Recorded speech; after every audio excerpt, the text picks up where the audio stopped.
Right now, as you listen to this, your brain is doing something that could be destroying your potential without you even realizing it. It's scanning for problems. It's looking for what's wrong, what's broken, what needs to be fixed. And while this might seem natural, even helpful, it's actually the single biggest reason why most people stay stuck in mediocrity, while a small percentage rise to extraordinary success. Here's what separates the top 1% from everyone else. They don't think about problems the way you do. While 99% of people get trapped in problem-focused thinking, spinning their wheels trying to figure out what's wrong, the ultra-successful have mastered something completely different. They focus on solutions. Not just any solutions, but systematic, strategic, solution-focused thinking that transforms obstacles into opportunities and challenges into breakthroughs. This isn't positive thinking. This isn't about ignoring reality or pretending problems don't exist. This is about rewiring your brain to operate at a fundamentally different level. By the time you finish this, you'll understand why your current approach to problems is keeping you stuck. And more importantly, you'll have the exact framework the most successful people use to turn any challenge into a stepping stone toward their goals. The difference between problem-focused and solution-focused thinking isn't just a mindset shift. It's the difference between being reactive and proactive, between being a victim of circumstances and being the architect of your success. Today, you're going to learn how to make that shift permanently. Chapter 1. The problem-focused trap. That's destroying your success. Let me start with a brutal truth that most people refuse to acknowledge. Your brain is wired to fail. Not because it's broken, but because it's operating on ancient programming that's completely mismatched for the modern world. Your brain evolved to scan for threats, to identify dangers, to focus on what could go wrong. In a world of predators and survival, this served our ancestors well. But in today's world, this same mechanism is sabotaging your success every single day. Here's how it works. When you encounter a challenge, your brain immediately shifts into threat detection mode. It starts cataloging everything that's wrong, everything that could go wrong, every reason why this problem is insurmountable. Your mental energy gets consumed by analysis, paralysis, worst-case scenario thinking, and an endless loop of identifying more and more aspects of the problem. Meanwhile, the solution sits right there, invisible to your problem-focused brain. Think about the last major challenge you faced.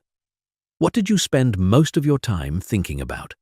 If you're like 99% of people, you spent hours, maybe days, dissecting the problem.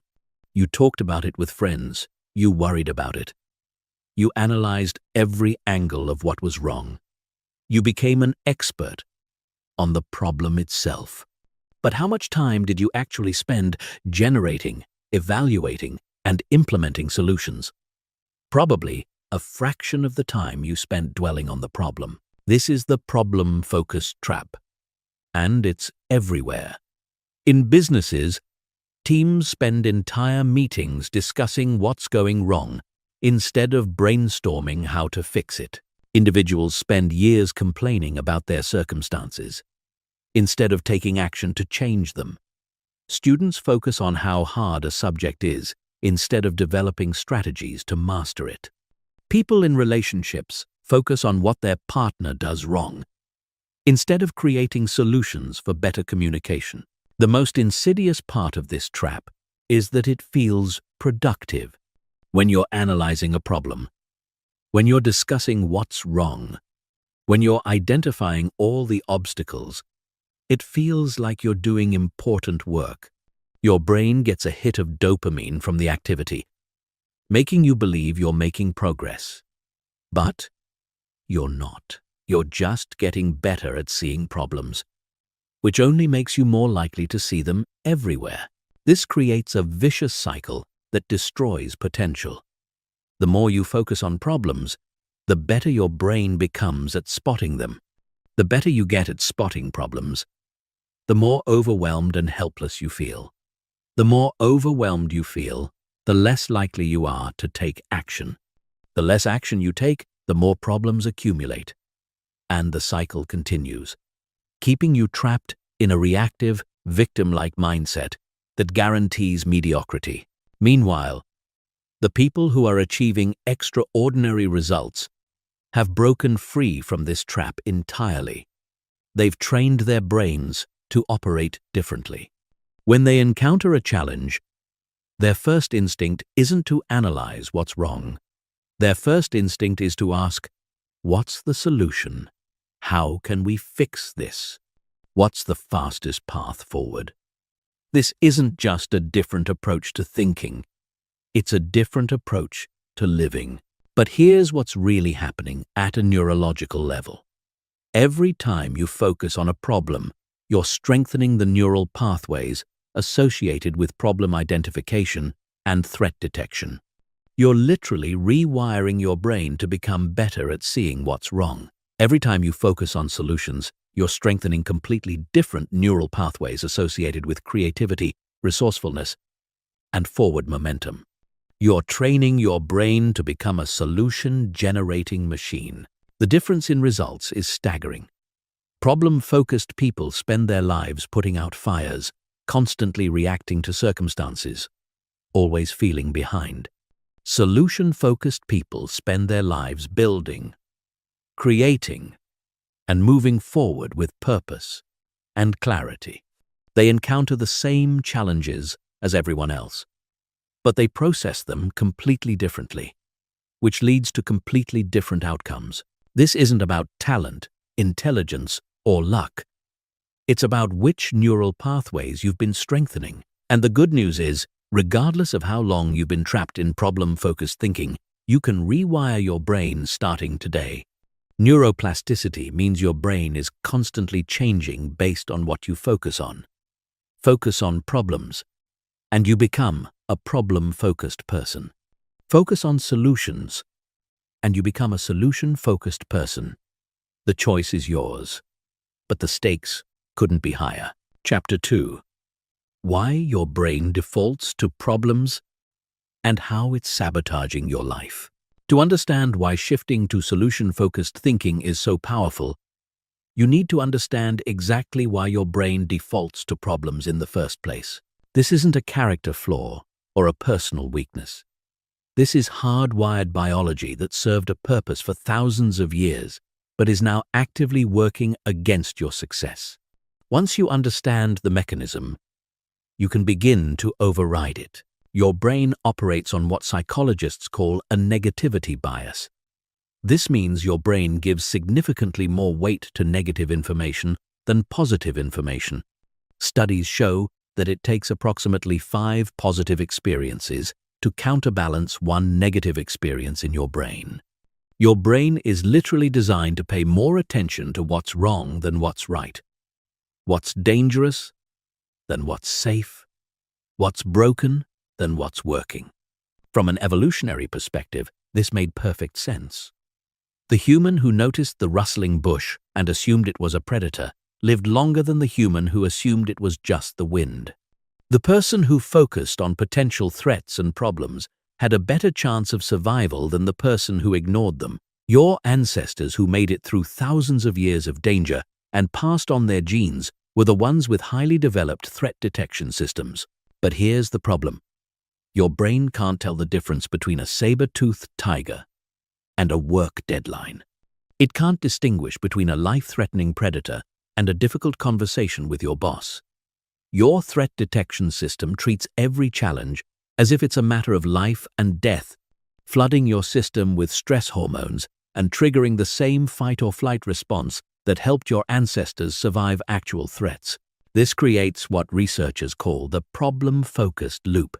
When your brain perceives a threat or challenge, it immediately shifts into hypervigilant mode, scanning for every possible danger, every potential obstacle, every way things could go wrong. This was useful when the threat was external and immediate, like a predator that needed to be avoided.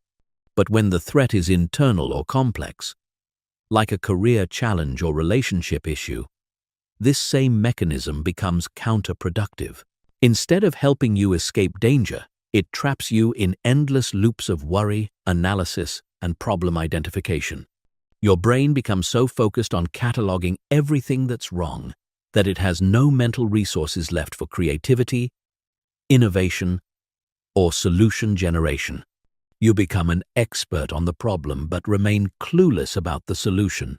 This is compounded by what psychologists call confirmation bias. Once your brain decides something is a problem, it starts looking for evidence to confirm that belief. It filters reality to show you more evidence of the problem, while filtering out potential solutions. If you believe your job is terrible, your brain will notice every negative aspect of your work environment while ignoring the positive aspects. If you believe a relationship is failing, your brain will focus on every conflict while overlooking moments of connection and compatibility. The result is that problems appear to grow larger and more complex over time, while solutions appear to become more distant and unrealistic. This isn't because the problems are actually getting worse or the solutions are actually becoming less viable. It's because your brain is literally programming itself to see more problems and fewer solutions. Modern society makes this even worse. We're constantly bombarded with problem-focused information. News media makes money by highlighting what's wrong with the world. Social media algorithms promote content that triggers emotional responses, which usually means content that makes you angry, worried, or upset. Even well-meaning conversations with friends often turn into problem-focused discussions where everyone takes turns sharing what's going wrong in their lives. This creates an environment where problem-focused thinking is not only normal, but actively reinforced by everything around you. You're swimming in a sea of problem-focused information, and your brain is absorbing all of it, becoming more and more skilled at identifying what's wrong while losing its ability to generate solutions. But here's what the top 1% understand that others don't. This is all programming, and programming can be changed. Your brain's default mode isn't permanent. With conscious effort and the right techniques, you can override your biological programming and train your brain to default to solution-focused thinking instead. The key is understanding that your brain is like a muscle. Whatever you exercise gets stronger. If you exercise problem identification, you become incredibly good at spotting problems. If you exercise solution generation, you become incredibly good at creating solutions. The neural pathways you use most frequently become your brain's default mode of operation. This means that every time you catch yourself focusing on a problem and consciously redirect your attention to potential solutions, you're doing more than just solving that particular challenge. You're literally rewiring your brain to become more solution-focused in general. You're building mental muscle that will serve you in every area of your life. The people who achieve extraordinary results haven't eliminated challenges from their lives. They've simply trained their brains to process challenges differently. Instead of getting stuck in problem analysis, they immediately shift to solution generation. Instead of becoming experts on what's wrong, they become experts on what's possible. This single shift changes everything. Chapter 3. The solution-focused mindset that separates winners from everyone else. Now that you understand why your brain defaults to problems, let's talk about what separates the ultra-successful from everyone else. The solution-focused mindset. This isn't just a different way of thinking about challenges. It's a completely different operating system that changes how you process information, make decisions, and take action. The solution-focused mindset starts with a fundamental assumption that most people reject. Every problem contains the seeds of its own solution. This doesn't mean every problem is easy to solve or that solutions are always obvious. It means that within every challenge lies information, resources, or opportunities that can be leveraged to create a pathway forward. Problem-focused people see obstacles. Solution-focused people see data. When a solution-focused person encounters a challenge, their brain immediately starts asking different questions. Instead of, "Why is this happening to me?" they ask, "What can I learn from this?" Instead of, "This is impossible," they ask, "What would have to be true for this to be possible?" Instead of, "What's wrong with this situation?" they ask, "What resources do I have that I haven't considered?" This shift in questioning completely changes the information your brain has access to. Your brain is essentially a search engine, and the questions you ask determine what results you get. Ask problem-focused questions, and your brain will search for and deliver problem-focused answers. Ask solution-focused questions, and your brain will search for and deliver solution-focused answers. But solution-focused thinking goes deeper than just asking different questions. It involves a fundamental shift in how you view your relationship to challenges. Problem-focused people see themselves as victims of circumstances, reacting to things that happen to them. Solution-focused people see themselves as agents of change, actively shaping their circumstances through their responses. This creates what psychologists call an internal locus of control. Instead of believing that your success or failure is determined by external factors beyond your control, you operate from the belief that your results are primarily determined by your choices, actions, and responses. This doesn't mean you ignore external factors or pretend you have control over everything. It means you focus your energy on the variables you can influence rather than the variables you can't. Solution-focused people also operate with what researchers call a growth mindset. They view challenges not as threats to be avoided, but as opportunities to develop new capabilities. When they encounter something they don't know how to do, their first thought isn't, "I can't do this." Their first thought is, "I can't do this yet." That simple word, "yet," transforms a fixed limitation into a temporary condition that can be changed through effort and learning. This mindset shift has profound implications for how you approach goals and obstacles. Problem-focused people tend to abandon goals when they encounter significant challenges because they interpret obstacles as evidence that the goal is unrealistic or that they lack the necessary capabilities. Solution-focused people interpret obstacles as information about what they need to learn, develop, or acquire to achieve their goals. The most successful people in any field share this characteristic. They don't see obstacles as reasons to quit. They see obstacles as curricula. Every challenge becomes a lesson in disguise. Every setback becomes data for course correction. Every failure becomes feedback for improvement. This allows them to persist through difficulties that would stop most people in their tracks. But perhaps the most important aspect of solution-focused thinking is what researchers call solution efficacy.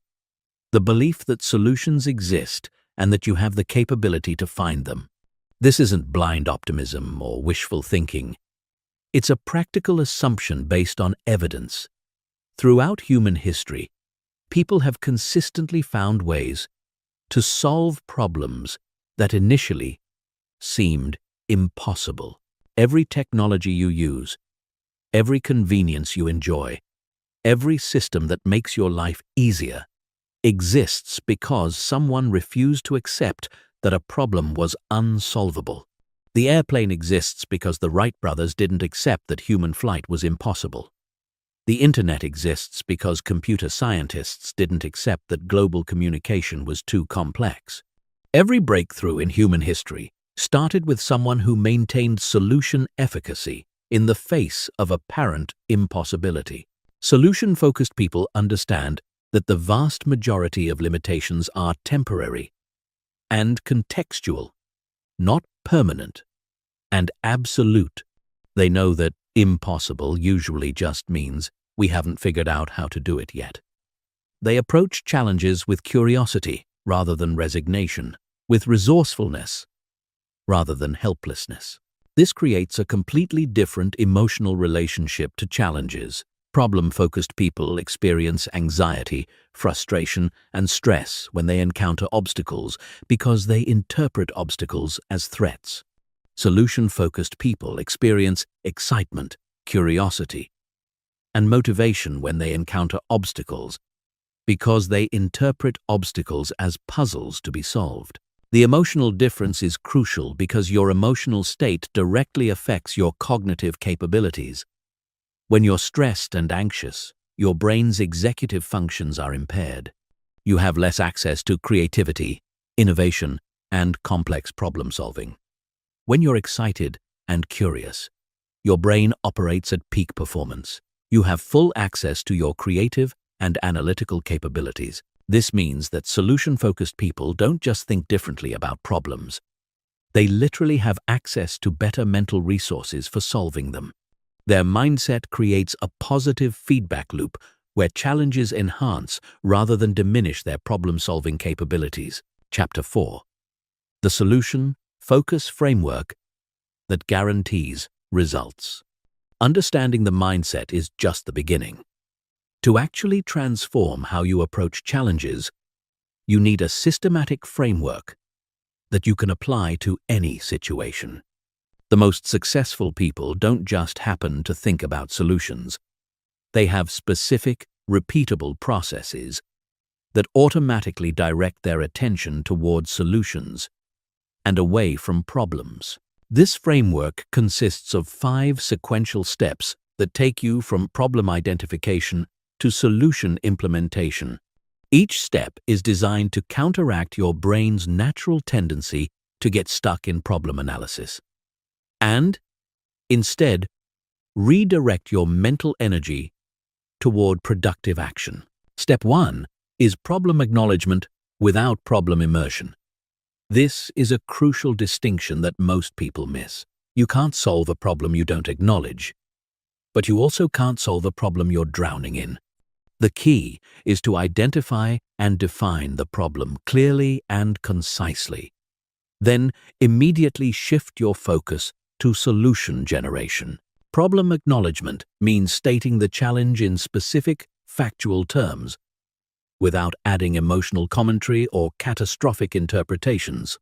Instead of, "This is a disaster and everything is falling apart," you say, "Our revenue decreased by 15% this quarter." Instead of, "I'm terrible at public speaking and I'll never get better," you say, "I experience anxiety when speaking in front of groups." The goal is to get clear on what actually needs to be solved without triggering your brain's threat detection system. Step 2 is resource inventory. Before your brain can generate effective solutions, it needs to know what resources are available. Most people skip this step and jump straight to solution brainstorming, which limits their options to the most obvious approaches. Resource inventory forces you to take stock of everything you have available to address the challenge. Resources include obvious things like money, time, and skills, but they also include less obvious assets like relationships, knowledge, experience, tools, and even past failures that provided valuable lessons. The key is to brainstorm exhaustively without immediately judging whether each resource is sufficient or relevant. Your goal is to create a comprehensive list of everything you have to work with. This step is crucial because it shifts your brain from scarcity thinking to abundance thinking. When you focus only on what you lack, your brain operates from a sense of limitation and impossibility. When you focus on what you have, your brain starts seeing possibilities and connections it previously missed. Step 3 is solution generation through systematic brainstorming. This is where most people's approach to problem-solving completely breaks down. They either generate 1 or 2 obvious solutions and stop there, or they get overwhelmed by trying to find the perfect solution immediately. Effective solution generation requires both quantity and systematic thinking.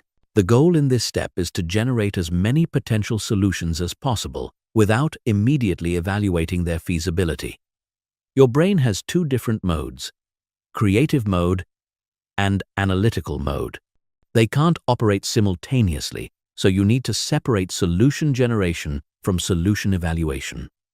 During this phase, no idea is too crazy, too expensive, or too difficult.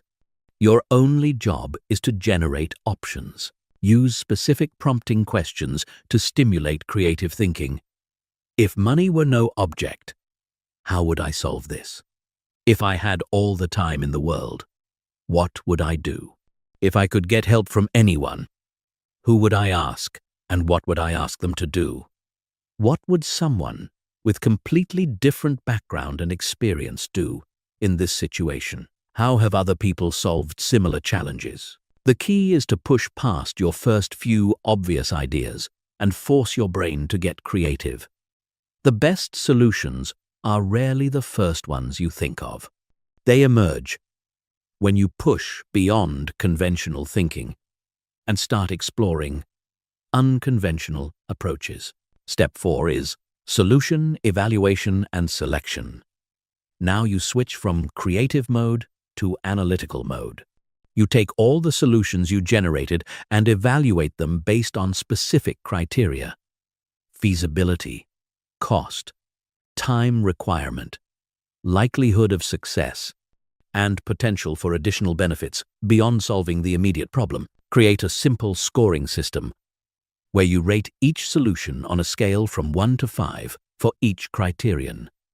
Then add up the scores.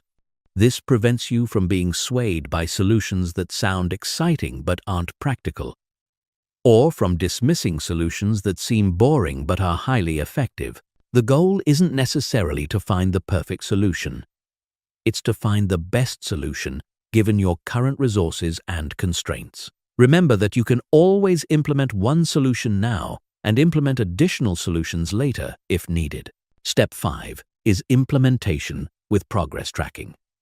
This is where solution-focused thinking diverges most dramatically from problem-focused thinking. Problem-focused people often stop once they've identified a potential solution, treating the identification itself as the accomplishment. Solution-focused people understand that solutions only create results when they're implemented consistently and adjusted based on feedback. Create a specific implementation plan with clear action steps, deadlines, and success metrics. Build in regular check-in points where you evaluate progress and make adjustments as needed. Most solutions require iteration and refinement, so treat your initial implementation as an experiment rather than a final answer. Track both outcome metrics and process metrics. Outcome metrics tell you whether the solution is working. Process metrics tell you whether you're implementing the solution consistently. Both types of feedback are crucial for continuous improvement. This framework transforms problem-solving from a chaotic, emotional process into a systematic, strategic process.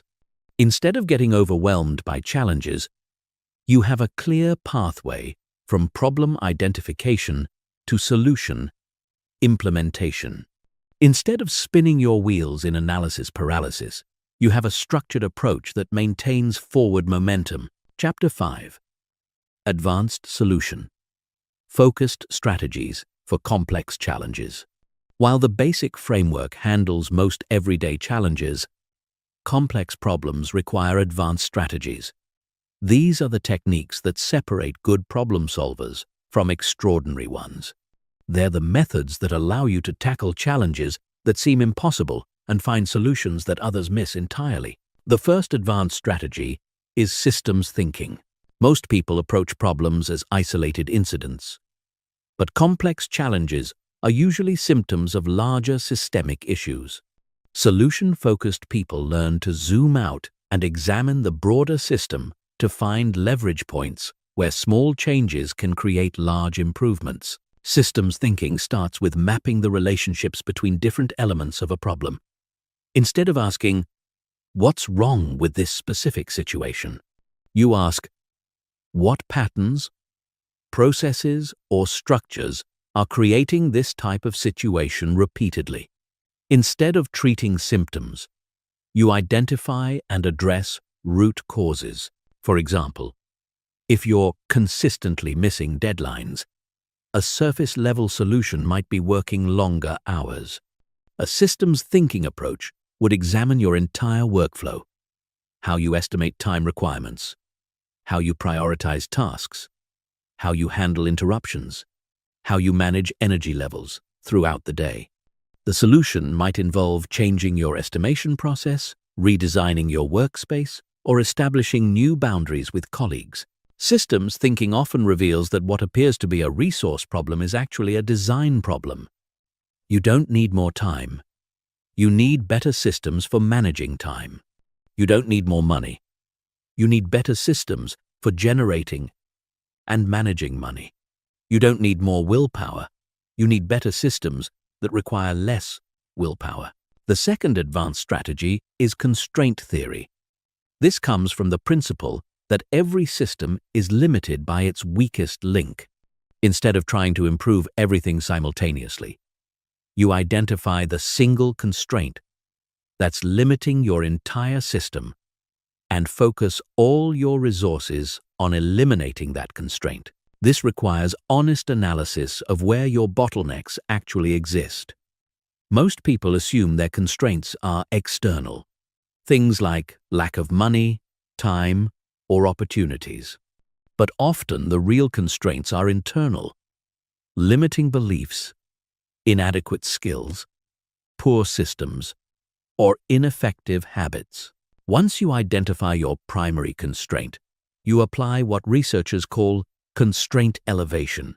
You either improve the constraint's capacity or you restructure your system so that constraint is no longer the limiting factor. Sometimes this means developing new capabilities. Sometimes it means delegating or outsourcing. Sometimes it means changing your approach entirely. The power of constraint theory is that it prevents you from wasting energy on improvements that don't actually matter. If your constraint is lead generation, improving your sales presentation won't significantly impact your results. If your constraint is time management, learning advanced marketing techniques won't help.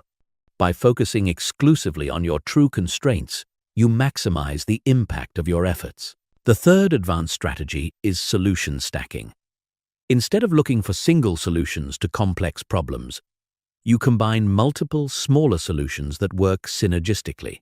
This approach recognizes that complex challenges often require multifaceted responses.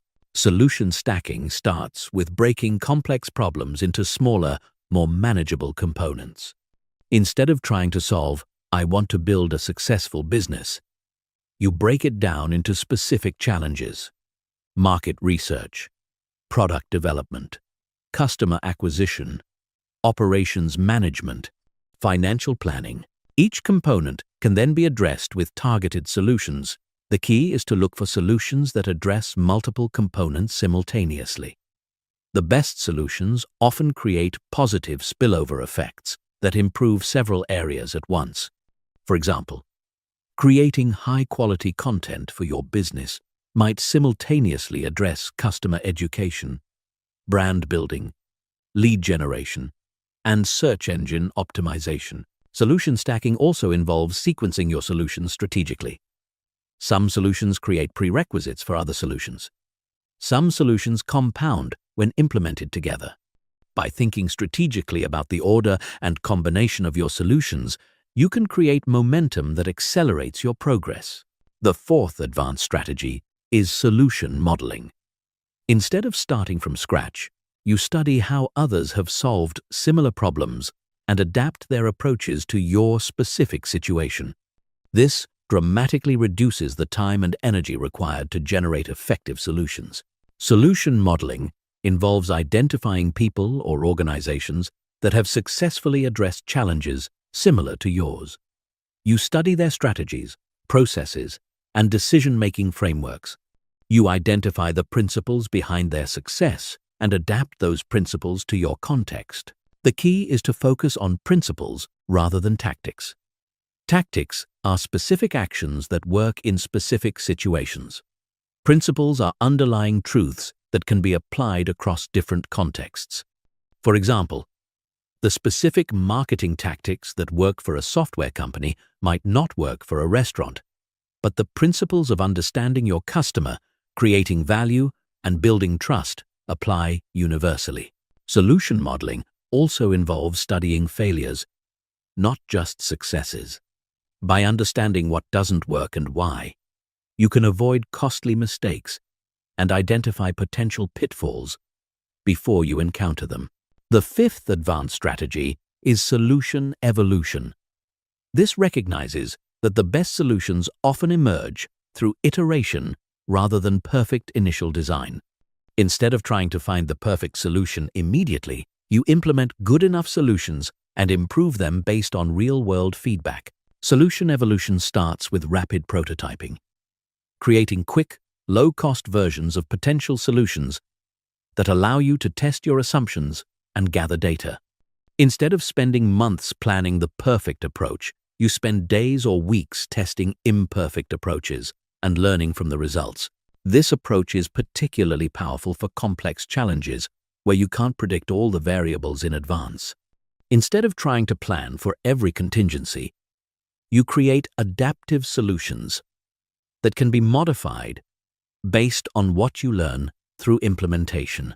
Solution evolution also involves building feedback loops into your solutions. You establish metrics and checkpoints that tell you whether your solutions are working and how they can be improved. This allows you to course correct quickly rather than persisting with ineffective approaches. These advanced strategies transform your approach to complex challenges. Instead of being overwhelmed by complexity, you have specific tools for breaking down and systematically addressing even the most difficult problems. Instead of hoping for breakthrough insights, you have reliable methods for generating innovative solutions. Chapter 6. How to reprogram your brain for automatic solution finding. The difference between people who occasionally think about solutions and people who automatically find solutions in every situation comes down to neural programming. Your brain operates on habits, and right now, your mental habits are probably programmed for problem identification rather than solution generation. But with the right techniques, you can literally rewire your brain to make solution-focused thinking your default mode of operation. This reprogramming process works because of neuroplasticity, your brain's ability to form new neural pathways throughout your life. Every thought you think strengthens certain neural connections while weakening others. Every time you catch yourself focusing on a problem and consciously redirect to solutions, you're building new mental pathways. Do this consistently enough, and solution-focused thinking becomes as automatic as breathing. The first reprogramming technique is called the solution interrupt. This is a pattern interrupt that stops problem-focused thinking before it gains momentum. The moment you notice yourself analyzing what's wrong with a situation, you immediately ask yourself, what's one thing I could do right now to improve this situation? This question forces your brain to shift from analysis mode to action mode. The key is to make this interrupt automatic. Set reminders on your phone to ask yourself this question every hour for the first week. Write it on sticky notes and place them where you'll see them regularly. The goal is to interrupt problem-focused thinking so consistently that your brain starts making the shift automatically. The second technique is solution priming. This involves deliberately exposing your brain to solution-focused information throughout the day.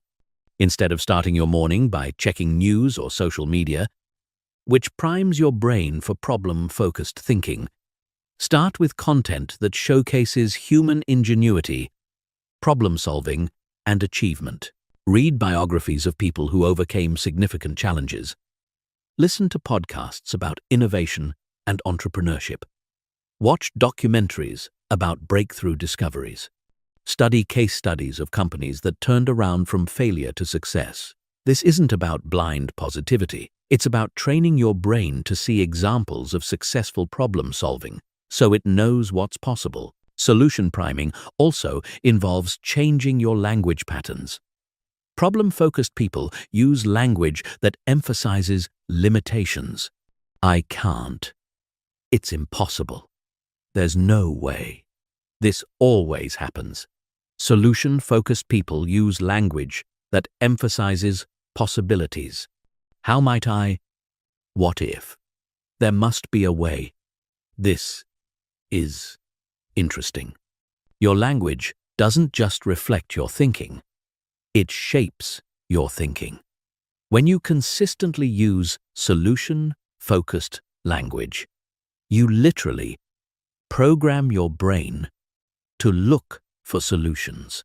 Start paying attention to your internal dialogue and consciously replace problem-focused phrases with solution-focused alternatives. The third technique is called solution visualization. This leverages your brain's inability to distinguish between vivid imagination and actual experience. When you visualize yourself successfully solving problems, your brain strengthens the same neural pathways that would be activated if you were actually solving those problems. Spend 5 minutes each day visualizing yourself encountering a challenge and smoothly transitioning into solution mode. See yourself staying calm and confident. Hear yourself asking the right questions. Feel the satisfaction of implementing an effective solution. Make the visualization as detailed and emotionally engaging as possible. The more you practice this mental rehearsal, the more natural, solution-focused thinking becomes in real situations. Your brain has already practiced the pattern, so it knows exactly what to do when you encounter actual challenges. The fourth technique is environmental design. Your physical environment constantly influences your mental state, usually without your conscious awareness. Solution-focused people design their environments to trigger solution-focused thinking automatically. This might mean surrounding yourself with reminders of past successes, keeping solution-focused books visible, or displaying quotes that reinforce resourcefulness and creativity. Remove environmental triggers that promote problem-focused thinking. Negative news, complainers, or reminders of past failures. Your digital environment is equally important. Curate your social media feeds to include people who share solutions, innovations, and positive examples of problem solving. Unfollow accounts that consistently focus on problems without offering solutions.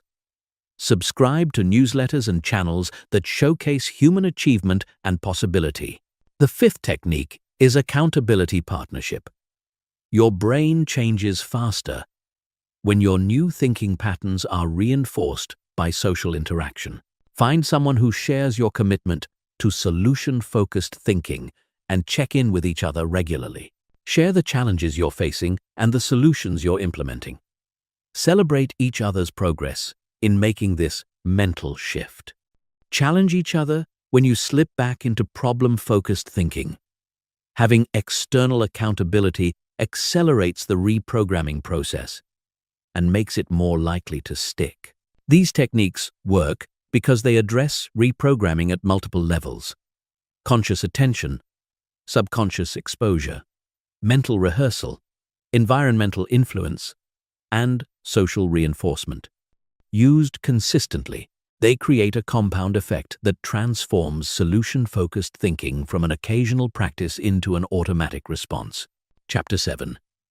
The Art of Reframing Any Problem into an Opportunity. One of the most powerful skills successful people possess is the ability to reframe problems as opportunities. This isn't about positive thinking or pretending difficulties don't exist. It's about training your brain to automatically look for the hidden advantages, learning opportunities, and growth potential that exist within every challenge. Reframing works because every situation contains multiple interpretations, and the interpretation you choose determines your emotional response, your available options, and your likelihood of success. Problem-focused people automatically interpret challenges as threats, which triggers stress, narrows their thinking, and leads to defensive behavior. Solution-focused people automatically interpret challenges as opportunities, which triggers excitement, broadens their thinking, and leads to creative action. The first reframing technique is called the opportunity scan. When you encounter any challenge, immediately ask yourself 3 specific questions. What could this situation teach me? How could this experience make me stronger? And what possibilities does this open up that wouldn't exist otherwise? These questions force your brain to search for positive aspects of the situation. Your brain is essentially a search engine, and it will find whatever you're looking for. If you're looking for problems, you'll find them. If you're looking for opportunities, you'll find those instead. For example, if you lose your job, the problem frame focuses on lost income, damaged reputation, and financial stress. The opportunity frame focuses on the chance to pursue a better position, learn new skills, or start a business you've been considering. Both interpretations acknowledge the same facts, but they lead to completely different emotional states and action plans. The second reframing technique is called competitive advantage identification. Every challenge you face is also being faced by your competitors, colleagues, or peers. The question is, how can you respond to this challenge in a way that gives you an advantage over others who are facing the same situation? Most people respond to challenges by trying to get back to where they were before the challenge occurred. Solution-focused people respond to challenges by using them as springboards to reach higher levels than they've ever achieved before. They understand that challenges are universal, but responses are what create differentiation. When the economy struggles, most businesses focus on survival. Smart businesses focus on using the downturn to improve their operations, acquire talent, and position themselves for explosive growth when conditions improve. When an industry faces disruption, most companies resist the change. Smart companies figure out how to lead the change and capture the opportunities it creates. The third reframing technique is called resource expansion. Problem-focused people see challenges as depleting their resources. Solution-focused people see challenges as opportunities to develop new resources. Every problem you solve makes you stronger, smarter, and more capable of solving future problems. Think about the most difficult challenges you've overcome in your life. How did conquering those challenges change you? What capabilities did you develop? What confidence did you gain? What relationships did you build? What knowledge did you acquire? The resources you gained from overcoming those challenges probably far exceeded the resources you expended solving them.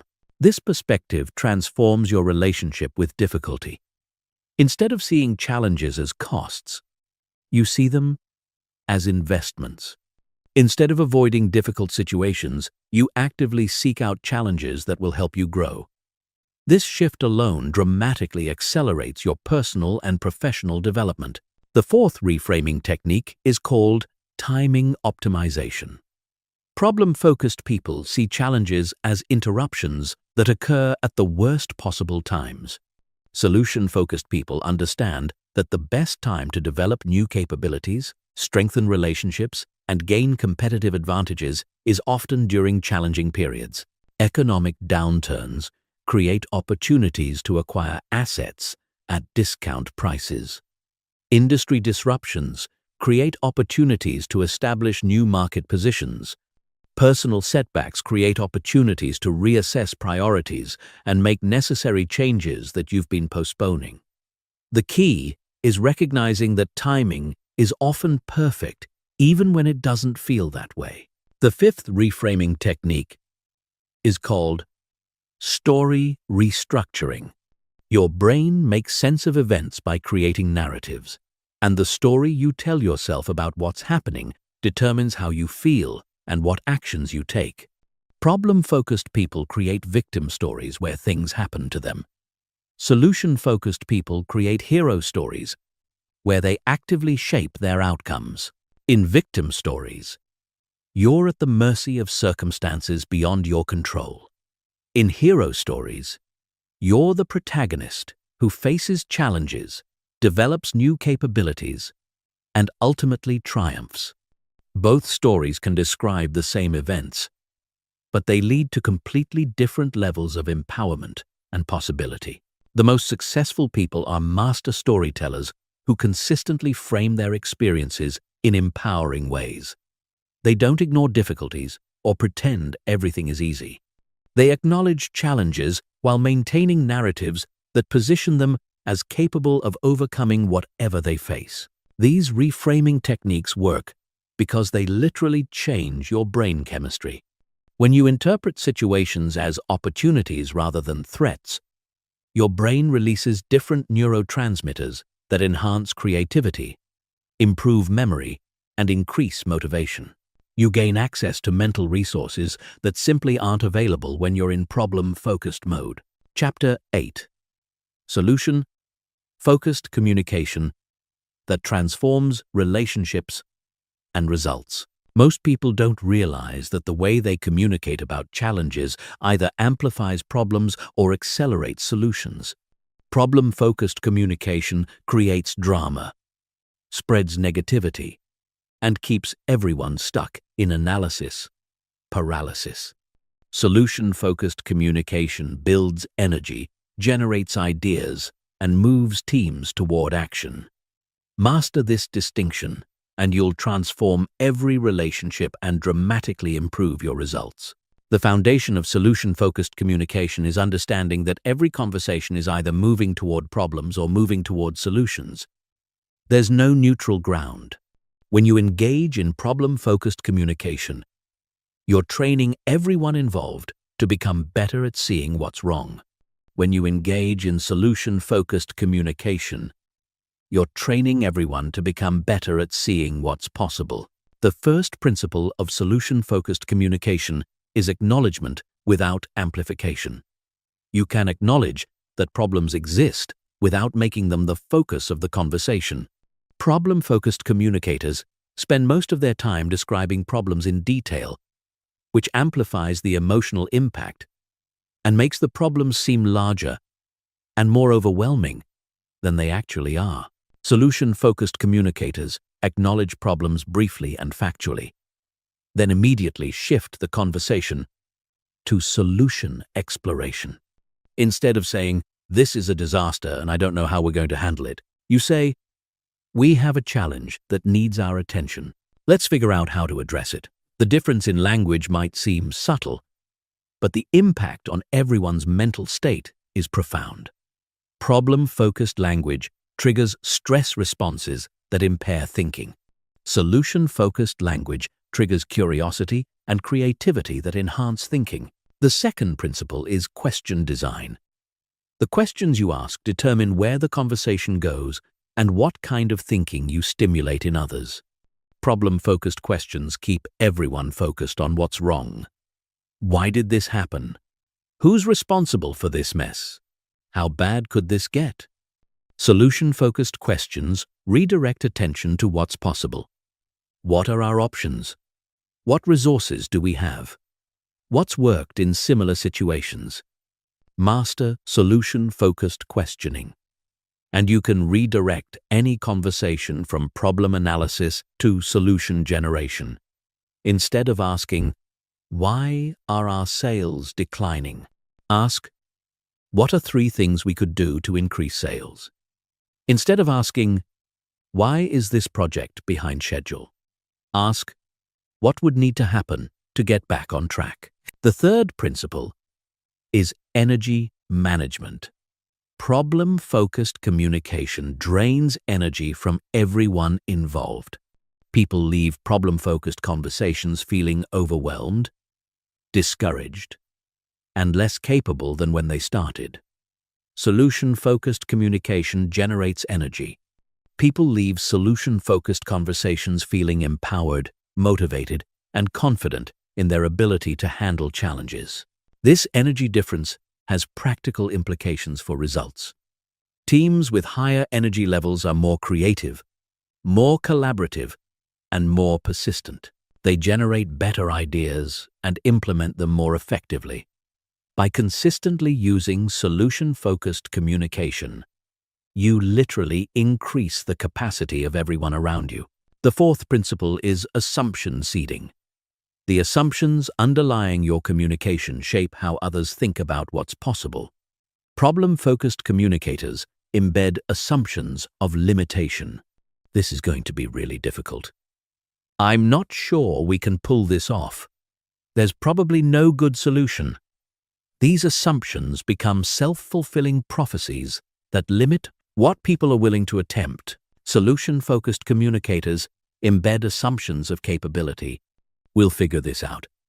There's definitely a way to handle this. We've solved tougher challenges before. These assumptions create psychological safety that allows people to think more creatively and take more intelligent risks. The fifth principle is momentum building. Problem-focused communication creates psychological momentum toward negativity and helplessness. Each problem that gets discussed in detail makes the next problem seem more serious. Solution-focused communication creates psychological momentum toward resourcefulness and action. Each solution that gets generated makes the next solution easier to find. You can use this momentum effect strategically by starting meetings with quick wins and successful examples before addressing more challenging issues. When people's brains are primed with examples of successful problem-solving, they approach new challenges with greater confidence and creativity. These communication principles work in every context, with colleagues, family members, friends, and even in your internal dialogue. The more consistently you apply solution-focused communication, the more you'll notice that the people around you start adopting similar patterns. You become a positive influence that raises the thinking level of everyone in your environment. Solution-focused communication also changes how people see you. Instead of being known as someone who brings problems, you become known as someone who brings solutions. Instead of being the person people avoid when they're struggling, you become the person they seek out when they need help thinking through challenges. This shift in reputation creates opportunities that wouldn't exist otherwise. People want to work with solution-focused individuals because they make everything easier and more pleasant. They want to promote solution-focused employees because they improve team performance.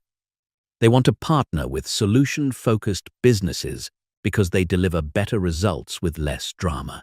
Chapter 9. Building unshakable confidence through solution mastery. True confidence doesn't come from avoiding challenges or pretending problems don't exist. It comes from knowing that whatever challenge you face, you have the capability to find a solution. This is what separates people with genuine confidence from people with false bravado. Genuine confidence is built on proven competence in solution finding, not on hope or positive thinking. The relationship between solution-focused thinking and confidence creates a powerful upward spiral.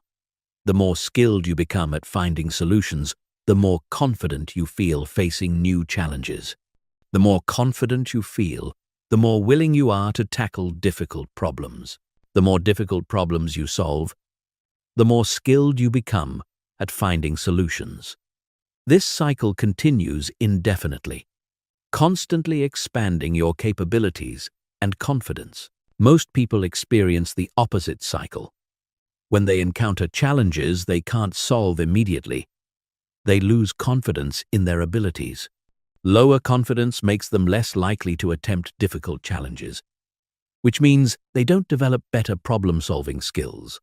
Weaker problem-solving skills lead to more situations where they feel overwhelmed, which further reduces their confidence. This downward spiral keeps them trapped in mediocrity. The first strategy for building solution-based confidence is deliberate challenge progression. Instead of avoiding difficult situations, you systematically seek out challenges that are slightly beyond your current comfort zone. This allows you to build confidence gradually while developing increasingly sophisticated solution-finding abilities. Start with challenges that feel manageable but require you to stretch slightly. As you successfully solve these challenges, gradually increase the difficulty level. Each success builds evidence that you're capable of finding solutions, which gives you confidence to attempt even more challenging problems. The key is maintaining a success rate of approximately 70 to 80%. If you're succeeding more than 80% of the time, you're not challenging yourself enough to grow rapidly. If you're succeeding less than 70% of the time, you're attempting challenges that are too difficult and risk damaging your confidence. The second strategy is solution documentation. Most people solve problems and immediately forget about them, moving on to the next challenge without reflecting on what they learned. This wastes the confidence-building potential of their achievements. Solution-focused people systematically document their problem-solving successes and the lessons they learned from each experience. Keep a solution journal where you record every significant challenge you overcome. Include what the problem was, what solutions you tried, what worked, what didn't work, and what you learned from the experience. Review this journal regularly to remind yourself of your problem-solving capabilities and to identify patterns in your successful approaches. This documentation serves multiple purposes. It provides concrete evidence of your competence when you're facing a particularly difficult challenge. It helps you recognize patterns in your solution-finding process that you can apply to new situations. It builds your identity as someone who consistently finds ways to overcome obstacles. The third strategy is skill diversification. Confidence grows when you have multiple approaches to problem solving. If you only know one way to address challenges, you'll feel helpless when that approach doesn't work. If you have multiple methodologies in your toolkit, you'll always feel like you have options. Systematically study different problem-solving frameworks, decision-making models, and creative thinking techniques. Practice applying these different approaches to various types of challenges. The goal isn't to become an expert in every methodology, but to have enough familiarity with different approaches that you can adapt your strategy based on the specific challenge you're facing. This diversification also prevents you from becoming overly attached to any single approach. When you have multiple tools available, you can remain flexible and experimental rather than rigid and defensive about your methods. The fourth strategy is failure recontextualization. Confident people don't avoid failure, they interpret failure differently. Instead of seeing failed solutions as evidence of incompetence, they see them as valuable data that brings them closer to effective solutions. This recontextualization transforms failure from a confidence destroyer into a confidence builder. Every failed solution eliminates one approach and provides information about what doesn't work in this particular situation. The more failed solutions you accumulate, the closer you get to finding the solution that will work. This perspective allows you to maintain confidence and motivation even when your initial attempts don't succeed. The most confident people in any field are usually the ones who have failed the most, because they've learned that failure is temporary, while the lessons from failure are permanent. They've developed the mental resilience to persist through multiple failed attempts without questioning their fundamental capabilities. The fifth strategy is teaching and mentoring. Nothing builds confidence in your solution-finding abilities like successfully helping others solve their problems. When you teach someone else to think solution-focused or mentor them through a challenging situation, you reinforce your own competence while developing deeper insights into the problem-solving process. Look for opportunities to share your solution-focused approaches with colleagues, friends, or family members. Offer to help others think through challenges they're facing. The more you help others find solutions, the more confidence you'll have in your own ability to handle whatever life presents. This strategy also expands your problem-solving experience without having to personally face every type of challenge. By helping others with their problems, you gain exposure to a wider variety of situations and solutions than you would encounter in your own life alone. Chapter 10. Advanced Mental Models for Impossible Problems. There's a category of challenges that seem impossible using conventional thinking. These are the problems that stop most people in their tracks because they appear to have no viable solutions. But what separates extraordinary achievers from everyone else is their ability to solve problems that others consider unsolvable. They do this by using advanced mental models that reveal solutions invisible to conventional thinking. The first advanced mental model is constraint elimination. Most people assume that the constraints they perceive in a situation are fixed and immutable. They accept limitations as permanent features of reality rather than temporary obstacles that can be overcome or circumvented. Advanced problem solvers question every assumption about what's possible. Start by listing every constraint that makes a problem seem impossible. Then systematically challenge each constraint. Is this constraint actually fixed? Or does it just seem fixed because you haven't found a way around it yet? What would have to be true for this constraint to be irrelevant? Who has successfully operated without this constraint? And how did they do it? Often what appears to be an impossible problem is really a problem with unnecessary constraints. Remove or modify the constraints, and the problem becomes solvable.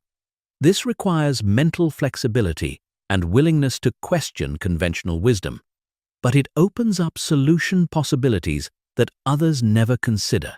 The second advanced mental model is reverse engineering. Instead of trying to solve a problem from your current position forward, you start from your desired outcome and work backward to identify what would need to be true for that outcome to exist.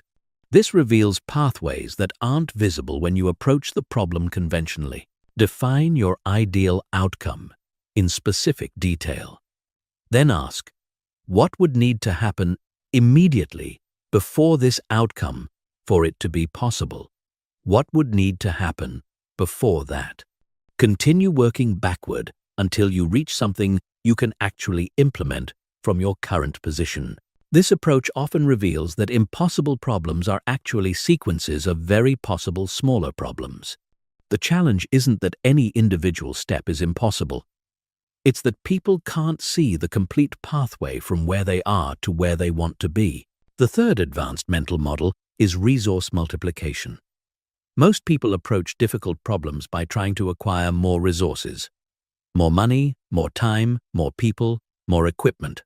Advanced problem solvers focus on multiplying the effectiveness of resources they already have. This involves finding ways to make each resource do multiple jobs simultaneously, creating systems that generate resources rather than consume them, and leveraging other people's resources through partnerships and collaborations.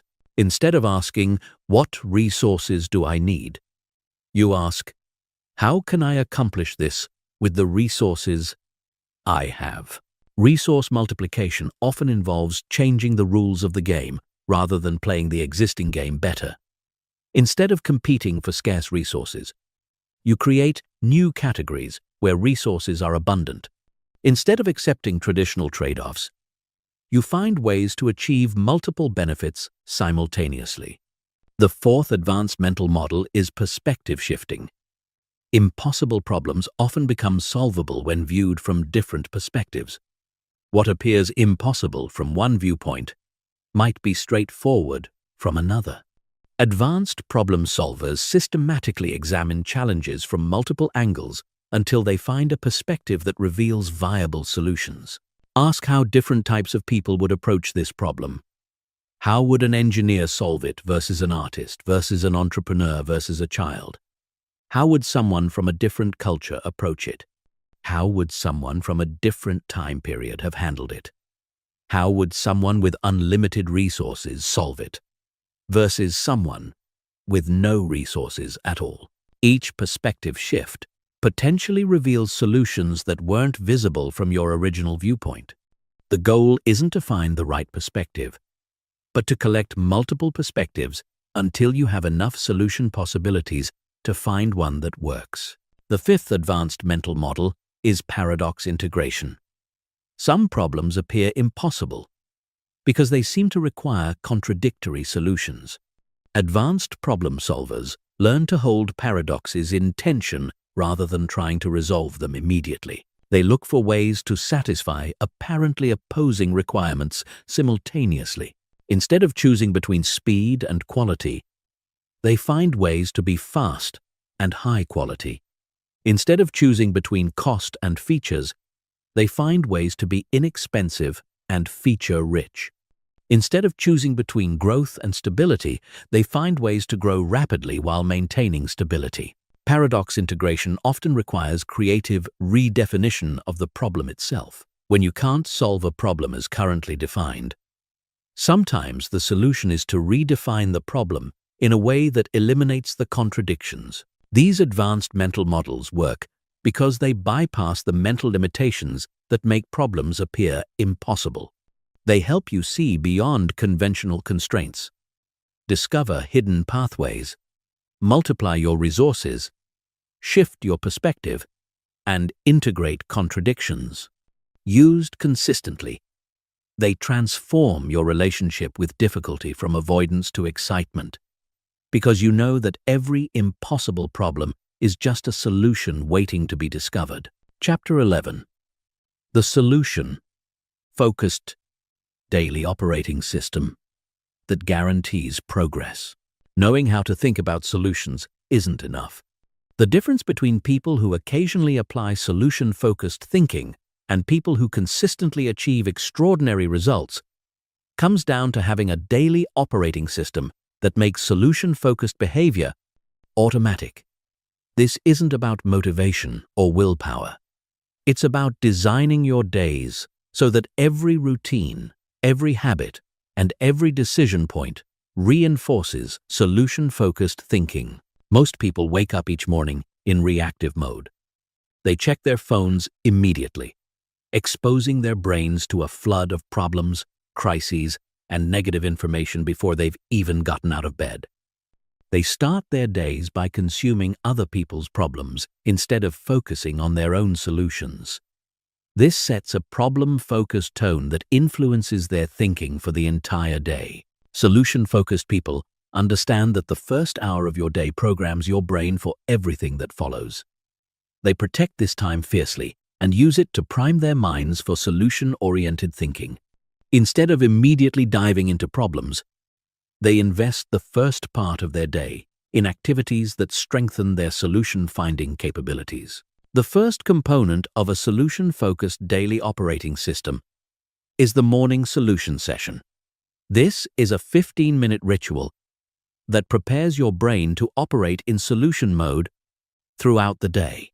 You start by reviewing your current challenges and identifying the specific solutions you'll implement today.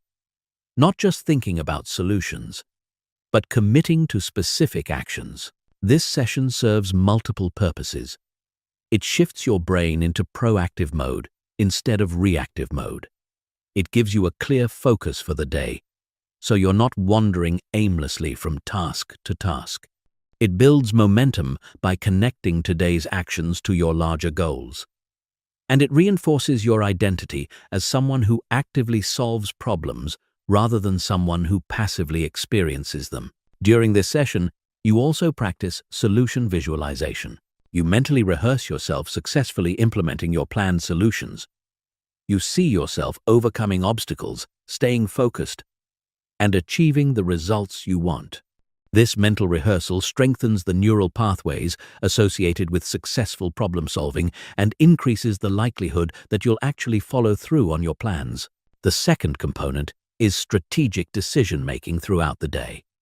Every decision you make either moves you towards solutions or away from them.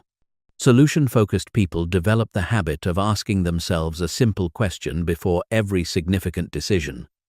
Will this move me closer to solutions or deeper into problems? This question serves as a filter that helps you avoid activities, conversations, and commitments that drain your energy without creating progress. It helps you recognize when you're being pulled into problem-focused thinking and gives you a tool for redirecting your attention. Over time, this decision-making filter becomes automatic, protecting your mental resources for activities that actually create results. The third component is the evening solution review. Just as the morning session prepares your brain for the day ahead, the evening review processes what you learned and reinforces successful patterns. You spend 10 minutes reflecting on the solutions you implemented, what worked, what didn't work, and what you learned that will help you solve similar problems more effectively in the future. This reflection serves as a bridge between today's learning and tomorrow's application. Without deliberate reflection, most people solve problems and immediately forget about the process they used. They fail to extract the transferable principles that could help them solve future problems more efficiently. The evening review ensures that every problem you solve makes you better at solving all future problems. The fourth component is environmental optimization. Your physical and digital environments constantly influence your thinking patterns, usually without your conscious awareness. Solution-focused people deliberately design their environments to trigger solution-oriented thinking automatically. This means surrounding yourself with visual reminders of your capabilities, past successes, and current goals. It means organizing your workspace to minimize distractions and maximize focus. It means curating your information diet to include more solution-oriented content and less problem-focused noise. Every element of your environment should either support solution-focused thinking or be eliminated. The fifth component is energy management. Solution-focused thinking requires mental energy, and most people squander their best mental resources on low-value activities. By the time they encounter significant challenges, they're operating with depleted cognitive resources, which makes solution finding much more difficult. Solution-focused people treat mental energy like a precious resource that must be allocated strategically. They tackle their most important problem-solving work when their energy levels are highest. They protect their peak performance hours from interruptions, distractions, and low-value tasks. They understand that when your energy is low, your brain defaults to problem-focused thinking because it requires less effort than solution generation. The sixth component is progress tracking. What gets measured gets managed, and without clear metrics, it's impossible to know whether your solution-focused approach is actually creating results. Most people focus on outcome metrics alone, which can be discouraging because outcomes often lag behind efforts by weeks or months. Solution-focused people track both outcome metrics and process metrics. Outcome metrics tell you whether you're achieving your goals. Process metrics tell you whether you're consistently applying solution-focused thinking. By tracking process metrics, you can maintain motivation and momentum even when outcome results haven't appeared yet. These process metrics might include how many solutions you generated this week, how quickly you shifted from problem identification to solution implementation, how many times you caught yourself in problem-focused thinking and redirected to solutions, or how many other people you helped think more solution-focused. These metrics reinforce the behaviors that eventually create the outcomes you want. The seventh component is social reinforcement. Your thinking patterns are heavily influenced by the people you spend time with. If you're surrounded by people who constantly focus on problems, complain about circumstances, and avoid taking responsibility for solutions, their thinking patterns will gradually influence yours, regardless of your conscious intentions. Solution-focused people deliberately cultivate relationships with other solution-oriented individuals. They seek out mentors, colleagues, and friends who approach challenges with resourcefulness and optimism. They limit their exposure to chronic complainers and problem-focused thinkers. They understand that your social environment is just as important as your physical environment in shaping your default thinking patterns. This social reinforcement also involves becoming a positive influence on others. When you consistently demonstrate solution-focused thinking in your interactions, you not only reinforce your own patterns but also encourage others to adopt similar approaches. This creates a positive feedback loop that strengthens everyone's solution-finding capabilities. The eighth component is systematic skill development. Solution-focused thinking is enhanced by having more tools, techniques, and knowledge available when you encounter challenges. Instead of hoping you'll naturally become better at problem-solving over time, you actively invest in developing your capabilities. This might involve studying new problem-solving methodologies, learning about psychology and decision-making, developing technical skills that expand your options, or gaining knowledge in areas related to your biggest challenges. The goal isn't to become an expert in everything, but to continuously expand your toolkit so you have more resources available when you need them. These 8 components work together to create a comprehensive system that makes solution-focused thinking your default mode of operation. Instead of relying on motivation or willpower to maintain this mindset, you create structures and routines that automatically guide your thinking in productive directions. Over time, this system becomes so ingrained that solution-focused thinking feels natural and effortless. Chapter 12. How to scale solution-focused thinking to transform teams and organizations. Individual, solution-focused thinking is powerful, but the real breakthrough comes when you can scale this approach to influence teams, organizations, and entire systems. The leaders who create extraordinary results don't just solve problems themselves, they build cultures where everyone thinks and operates in solution-focused ways.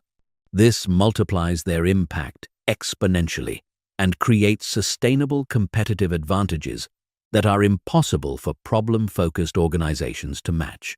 The challenge is that most organizations are deeply entrenched in problem-focused cultures.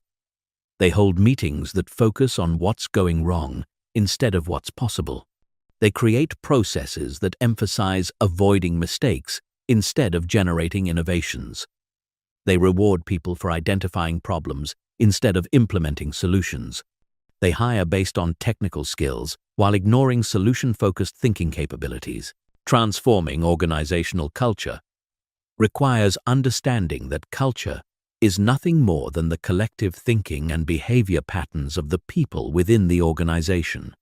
Change how people think, and you change the culture. Change the culture, and you change the results. But this transformation must be approached systematically, not randomly. The first step in scaling solution-focused thinking is leadership modeling. Culture change always starts at the top because people pay more attention to what leaders do than what they say. If you want your team to think solution-focused, you must demonstrate solution-focused thinking consistently in every interaction, meeting, and decision. This means reframing every challenge as an opportunity during team discussions. It means asking solution-oriented questions instead of problem-focused questions. It means celebrating creative solutions instead of just criticizing failures. It means maintaining calm confidence during crises instead of expressing panic or frustration. Your team is constantly watching how you respond to challenges, and your responses become their template for handling similar situations. Leadership modeling also involves being transparent about your own solution-finding process. Instead of just presenting final decisions, walk your team through how you identified options, evaluated alternatives, and selected the best path forward. This teaches them solution-focused thinking methods while building their confidence in your decision-making capabilities. The second step is systematic meeting transformation. Most organizational meetings are problem-focused by default. They start with reports about what's going wrong, spend the majority of time analyzing problems in detail, and end with vague commitments to look into it or circle back later. These meetings train everyone to become better at identifying problems while neglecting solution development. Solution-focused meetings follow a completely different structure. They acknowledge problems briefly and factually, then immediately shift to solution generation. They allocate specific time for brainstorming options, evaluating alternatives, and committing to specific actions. They end with clear assignments, deadlines, and success metrics. Transform your meeting culture by implementing the 3-to-1 rule. For every minute spent describing a problem, spend 3 minutes exploring solutions. This forces teams to move quickly from problem identification to solution implementation while ensuring that challenges are addressed rather than ignored. Also implement solution-focused questioning as a standard practice. Instead of asking, "What went wrong?" ask, "What can we learn from this?" Instead of asking, "Why are we behind schedule?" ask, "What would need to happen to get back on track?" Instead of asking, "Who's responsible for this problem?" ask, "Who has ideas for solving this?" The third step is process redesign. Most organizational processes were designed to prevent problems rather than generate solutions. While risk management is important, an overemphasis on problem prevention creates bureaucratic systems that slow down decision-making and discourage innovation. Solution-focused organizations design processes that encourage experimentation, rapid learning, and quick iteration. They create clear guidelines for decision-making that allow people to take intelligent risks without excessive approval layers. They build feedback loops that help teams learn and improve quickly rather than waiting for annual reviews. This might involve implementing rapid prototyping processes that allow teams to test solutions quickly and cheaply. It might mean creating innovation time where people can work on solution-oriented projects outside their normal responsibilities. It might involve establishing cross-functional solution teams that can address challenges without getting stuck in departmental silos. The fourth step is hiring and promotion alignment. You can't build a solution-focused culture while continuing to hire and promote people who default to problem-focused thinking. This requires adding solution-focused thinking assessment to your hiring process and making it a key criterion for advancement. During interviews, present candidates with realistic challenges they might face in the role and observe how they respond. Do they immediately start analyzing what could go wrong? Or do they start generating potential solutions? Do they ask questions that focus on obstacles or questions that focus on possibilities? Do they demonstrate resourcefulness and creativity? Or do they seem overwhelmed by complexity? For existing employees, provide training and development opportunities that help them develop solution-focused thinking skills. But also be honest about the fact that some people may not be willing or able to make this transition. Having a few chronically problem-focused people in your organization can undermine the entire culture transformation effort. The fifth step is measurement and reinforcement. What gets measured and rewarded becomes the culture. If you want solution-focused thinking to become the norm, you must create metrics and rewards that reinforce this behavior while discouraging problem-focused patterns. This might involve tracking metrics, like the number of solutions generated per challenge identified, the speed from problem identification to solution implementation, or the percentage of meetings that result in specific action commitments. You might implement recognition programs that celebrate creative problem-solving and innovative thinking.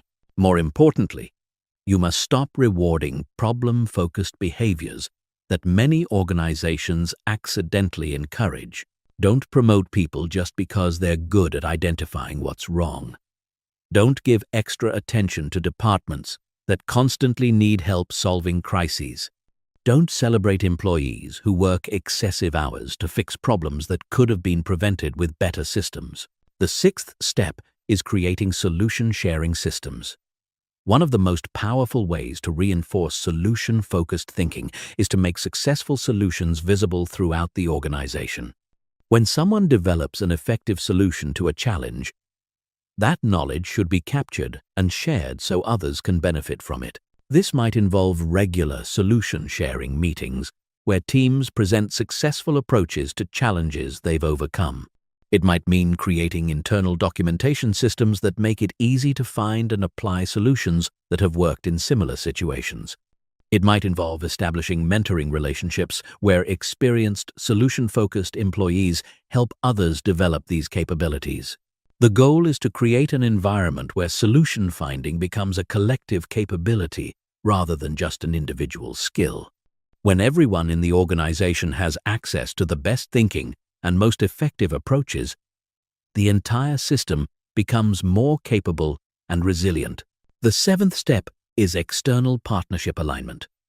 Your organization's culture is influenced not just by your employees, but also by your vendors, customers, and partners. If you're working with external parties who consistently operate in problem-focused ways, their patterns will gradually influence your internal culture. Evaluate your external relationships through a solution-focused lens. Do your vendors proactively suggest improvements and innovations? Or do they just respond to problems after they occur? Do your customers approach you with collaborative solution seeking, or do they primarily contact you to complain about problems? Do your business partners bring new opportunities and creative ideas, or do they mostly focus on limitations and obstacles? Where possible, choose to work with external parties who share your commitment to solution-focused thinking. When you can't choose your external relationships, be intentional about maintaining your solution-focused culture despite exposure to problem-focused thinking from outside parties. These 7 steps work together to create organizational transformation that goes far beyond individual behavior change. When successfully implemented, they create environments where solution-focused thinking becomes the default mode of operation for everyone in the system. This leads to faster problem-solving, more innovation, higher employee engagement, and dramatically better results. Chapter 13. Mastering Solution-Focused Thinking Under Extreme Pressure and Crisis. Anyone can think about solutions when things are going well. The true test of solution-focused mastery comes during crises, emergencies, and high-pressure situations, when your brain's ancient survival programming tries to take control. These are the moments that separate people who occasionally apply solution-focused thinking from people who have truly mastered it as a way of life. During extreme pressure, your brain automatically activates what psychologists call the threat detection system. This floods your body with stress hormones, narrows your attention to immediate dangers, and impairs your ability to think creatively about solutions. Your brain literally reduces access to the neural networks responsible for innovation, long-term thinking, and complex problem-solving. This is why most people make their worst decisions during crises. But crisis situations also present the greatest opportunities for breakthrough solutions when normal approaches aren't working, when resources are limited, when time is short. Conventional thinking often proves inadequate. The people who can maintain solution-focused thinking during these moments often discover innovations and approaches that wouldn't have emerged under normal circumstances. The key to maintaining solution-focused thinking under pressure is understanding that your brain's crisis response is automatic, but your response to the crisis response is voluntary. You can't prevent your brain from activating threat detection, but you can train yourself to quickly override it and shift into solution mode even when your body is flooded with stress hormones. The first technique for crisis solution focusing is called pressure breathing. When you're under extreme stress, your breathing automatically becomes shallow and rapid, which reinforces your brain's perception that you're in immediate danger. By consciously controlling your breathing, you can actually calm your nervous system and restore access to your higher-level thinking capabilities. The specific technique involves taking slow, deep breaths, where your exhale is longer than your inhale. Breathe in for 4 counts, hold for 2 counts, then exhale for 6 counts. Repeat this pattern for 1 to 2 minutes. This activates your parasympathetic nervous system, which counteracts the stress response and allows your brain to shift from survival mode to problem-solving mode. This isn't just relaxation technique. It's a tool for accessing better thinking under pressure. When your nervous system is calm, you have access to creative thinking, memory recall, and strategic planning capabilities that are impaired when you're in stress mode. Taking 2 minutes to regulate your breathing can dramatically improve your ability to find effective solutions during crises. The second technique is called solution-focused situational assessment. Most people respond to crises by immediately focusing on everything that's wrong, which amplifies their stress and makes the situation seem even more overwhelming than it actually is. Solution-focused assessment involves a systematic process for gathering information without triggering additional stress responses. Start by identifying exactly what needs to be solved without adding emotional interpretation. Instead of, "This is a complete disaster and everything is falling apart," you assess, "Revenue decreased 30% and we need to reduce expenses by $50,000 this month." Focus on specific, factual information rather than catastrophic interpretations. Next, quickly inventory your available resources without dwelling on what you lack. What skills, knowledge, relationships, tools, and assets do you have access to right now? What has worked in similar situations before? Who could potentially help? What options exist that you haven't considered yet? This resource inventory shifts your brain from scarcity thinking to abundance thinking, even in challenging circumstances. The third technique is rapid solution iteration. During crises, you don't have the luxury of finding perfect solutions. You need to find workable solutions quickly and improve them as you go. This requires abandoning perfectionist thinking and embracing what researchers call satisficing. Finding solutions that are good enough to address the immediate need while creating space to develop better solutions later. Generate multiple potential solutions quickly without evaluating them immediately.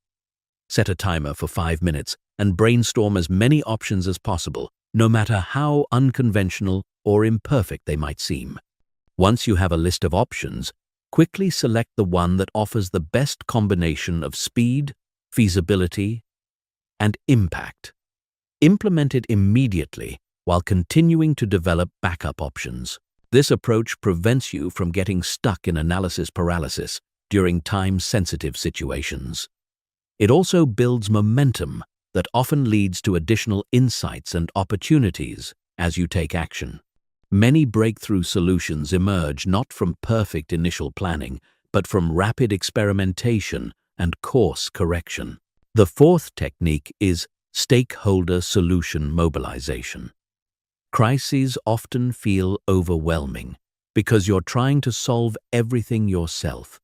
But crisis situations also create opportunities to mobilize help from people who wouldn't normally be available. The urgency of the situation often makes others more willing to contribute resources, time, and expertise than they would under normal circumstances. Quickly identify everyone who has a stake in solving the current challenge. This includes obvious stakeholders like employees, customers, and investors, but also less obvious parties like vendors, competitors, industry associations, and even government agencies. During crises, traditional boundaries often become more flexible, creating opportunities for collaboration that wouldn't exist otherwise. Reach out to potential helpers with specific, actionable requests. Instead of just explaining the problem and hoping for help, Present clear options for how they could contribute. Make it easy for others to say yes by giving them specific ways to help that match their capabilities and interests. The fifth technique is learning acceleration. Every crisis contains valuable lessons that can help you prevent similar situations in the future or handle them more effectively if they occur again.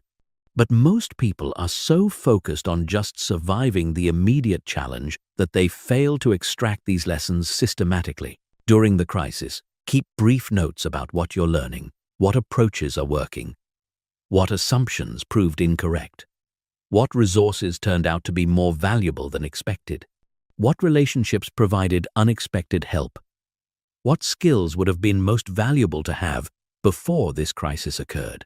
After the crisis passes, conduct a systematic after-action review. What were the early warning signs you could watch for in the future? What preventive measures could reduce the likelihood or impact of similar situations? What capabilities should you develop to handle these situations more effectively? What systems or processes need to be improved? The sixth technique is maintaining future focus. Crisis situations naturally pull your attention toward immediate problems and short-term survival. But the most effective crisis management involves simultaneously addressing immediate needs while positioning for long-term success. The decisions you make during crises often have implications that extend far beyond the immediate situation. Ask yourself, how can we handle this crisis in a way that actually strengthens our position for the future? What opportunities might emerge from this challenge that wouldn't exist otherwise? How can we use this situation to develop capabilities, relationships, or innovations that will serve us long after the crisis passes? This future-focused thinking prevents you from making desperate decisions that solve immediate problems but create bigger problems later. It also helps you identify opportunities for breakthrough improvements that often become visible only during challenging periods. These techniques work because they address the specific ways that pressure and stress interfere with solution-focused thinking. They help you maintain access to your full cognitive capabilities, even when your body is telling you to panic. They prevent you from making crisis-driven decisions that create more problems than they solve. And they position you to emerge from challenging situations stronger and more capable than when you entered them. Chapter 14. The Long-Term Mastery Path. Becoming a solution-focused leader that others follow. Developing personal solution-focused thinking is just the beginning. True mastery comes when you become the kind of person that others turn to for guidance during challenging times. When people know that you can find solutions where others see only problems, when they trust your ability to navigate uncertainty and complexity, when they feel more capable and confident just by being around you, that's when you've achieved solution-focused mastery. This level of influence doesn't happen by accident. It requires deliberately developing leadership capabilities that go far beyond personal problem-solving skills. You must learn to help others access their own solution-finding abilities, to create environments where innovative thinking flourishes, and to maintain unwavering confidence, even when facing seemingly impossible challenges. The journey to solution-focused leadership begins with understanding that people don't follow your solutions. They follow your certainty that solutions exist. Anyone can present a good idea when they happen to think of one. But leaders who consistently attract followers are those who maintain unshakable faith in human capability and resourcefulness, even when they don't yet know what the specific solutions will be. This certainty isn't based on arrogance or false confidence. It's based on deep understanding of human history, psychology, and potential. Throughout history, people have consistently found ways to solve problems that initially seemed impossible. Every technology you use, every system you benefit from, every convenience you enjoy, exists because someone refused to accept that a challenge was unsolvable. Solution-focused leaders understand this pattern and communicate it to others through their energy, language, and decision-making. They don't promise that solutions will be easy to find or quick to implement. They promise that solutions exist and that the team has the capability to find them if they approach the challenge systematically and persistently. The first element of solution-focused leadership is developing what researchers call solution efficacy in others. This is the belief that solutions are possible and that the individual has the capability to contribute to finding them. Most people have been conditioned to believe that significant problems require expert solutions from somewhere else. They've learned to feel helpless when facing complex challenges.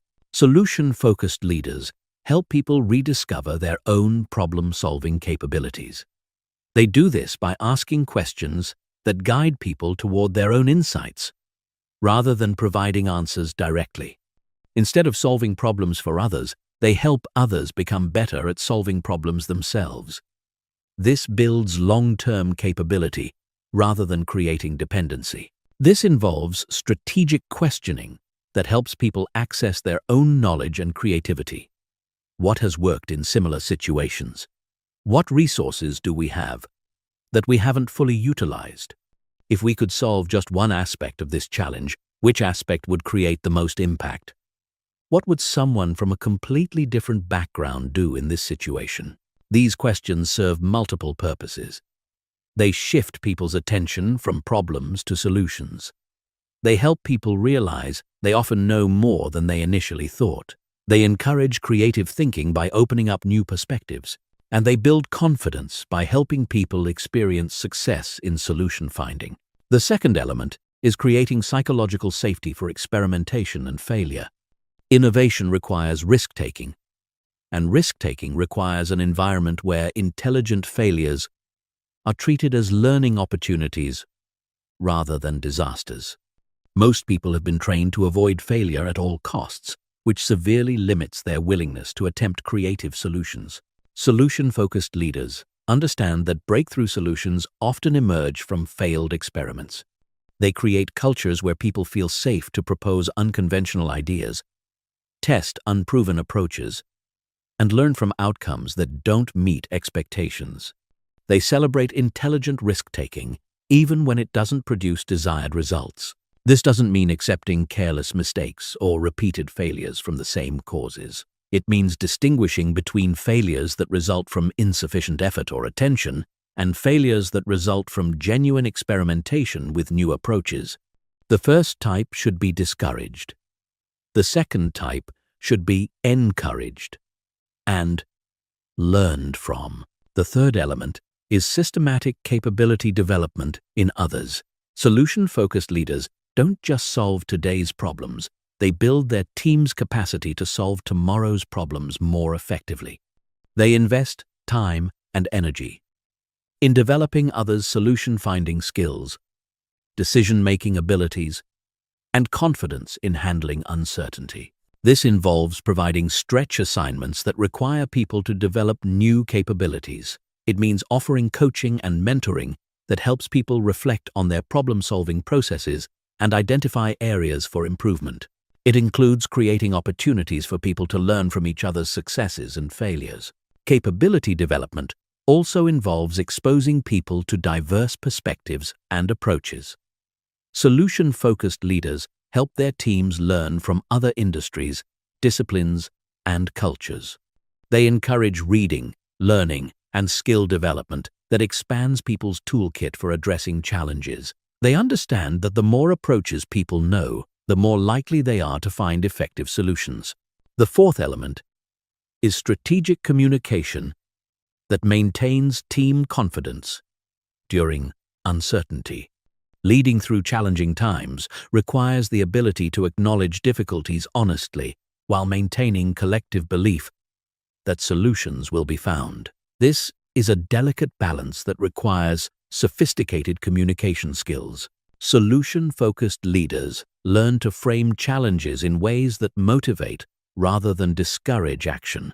They provide enough information for people to understand the situation without overwhelming them with complexity or catastrophic thinking. They break down large challenges into manageable components that feel achievable rather than impossible. They also communicate confidence through their own emotional regulation. People constantly monitor their leaders' emotional states for clues about how seriously to take various situations.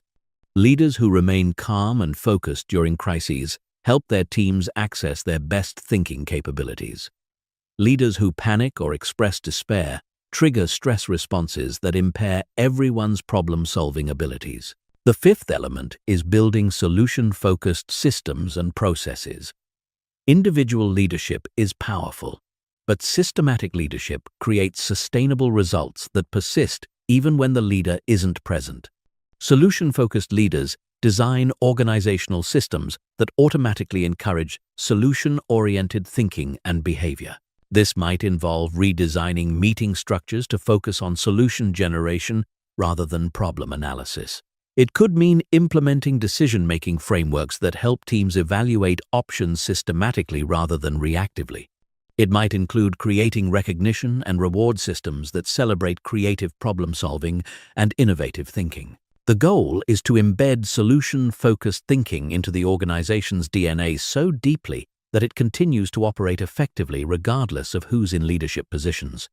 This requires thinking systematically about how culture is created and maintained through everyday practices, policies, and procedures. The sixth element is developing other solution-focused leaders. True leadership mastery involves creating other leaders rather than just accumulating followers. Solution-focused leaders actively identify and develop other people who show potential for solution-oriented leadership. They provide mentoring, opportunities, and support that help others develop their own leadership capabilities. This multiplication effect creates exponential impact. Instead of being limited by your own personal capacity, you create a network of solution-focused leaders who can influence far more people and situations than you could address individually. This is how lasting change is created in organizations and communities. The seventh element is maintaining personal growth and learning. Leadership development never ends because the challenges leaders face are constantly evolving. Solution-focused leaders remain committed to their own learning and development throughout their careers. They seek out new ideas, approaches, and perspectives that can enhance their effectiveness. This involves staying curious about human psychology, organizational dynamics, innovation processes, and emerging challenges in their fields. It means seeking feedback from others about their leadership effectiveness and being willing to adjust their approaches based on what they learn. It includes maintaining relationships with other leaders who can challenge their thinking and share different perspectives. Solution-focused leadership is ultimately about creating more solution-focused thinking in the world. Every person you help develop solution-finding capabilities goes on to help others develop similar capabilities. Every organization you influence towards solution-focused culture becomes a model for other organizations. Every challenge you help people solve builds their confidence to tackle even more difficult challenges in the future. This ripple effect is how individual mastery becomes societal transformation. By committing to the long-term path of solution-focused leadership, you're not just improving your own life or career. You're contributing to a fundamental shift in how humanity approaches its challenges, from reactive problem focus to proactive solution creation. Chapter 15. Your solution. Focused future. Living beyond problems forever. You now possess something that most people never develop: a complete understanding of how to transform any challenge into an opportunity for growth, innovation, and breakthrough results. You understand why your brain defaults to problems, how to override that programming, and what specific techniques to use for finding solutions in any situation. More importantly, you understand how to make this way of thinking automatic, sustainable, and influential in every area of your life. But knowledge without application remains just interesting information. The difference between people who occasionally think about solutions and people who consistently create extraordinary results comes down to one thing: implementation. Everything you've learned means nothing unless you commit to making solution-focused thinking your default mode of operation. Starting today. Starting with the very next challenge you encounter. This isn't about perfection. You will still have moments when you slip back into problem-focused thinking. You will still encounter challenges that initially feel overwhelming.